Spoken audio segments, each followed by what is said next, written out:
প্রশাসনের উদ্যোগে জাতির জনক মহাত্মা গান্ধীজির জন্মজয়ন্তী উদযাপন করা হয়। জম্পুজলা মহকুমা প্রশাসনের উদ্যোগে বুধবার সকালবেলায় 17 সেপ্টেম্বর থেকে 2রা অক্টোবর পর্যন্ত আহ্বান রেখেছিল জেলার প্রতিটি নাগরিক সহ বিভিন্ন সরকারি দপ্তর এবং ক্লাব ও সামাজিক সংস্থার নিকট, যাতে করে প্রত্যেকে স্বচ্ছতাই সেবা কর্মসূচির সাধ্যমতো প্রতিপালন করার চেষ্টা করেন।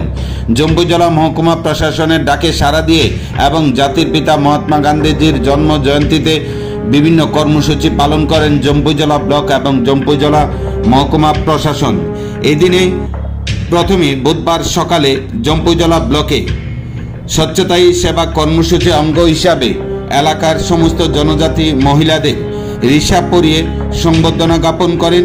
পাশাপাশি গাংঠাকুর বাজারে জাতির জনক মহাত্মা গান্ধীজির জন্মজয়ন্তী উদযাপন করা হয়। উপস্থিত ছিলেন গোলাগাড়ি বিধানসভা কেন্দ্রের প্রাক্তন বিধায়ক তথা জম্পুজলা ব্লকের বিএসসি চেয়ারম্যান বীরেন্দ্রকিশোর দেববর্মা সহ জম্পুজলা মহকুমা শাসক সহ অন্যান্য নেতৃত্বরা।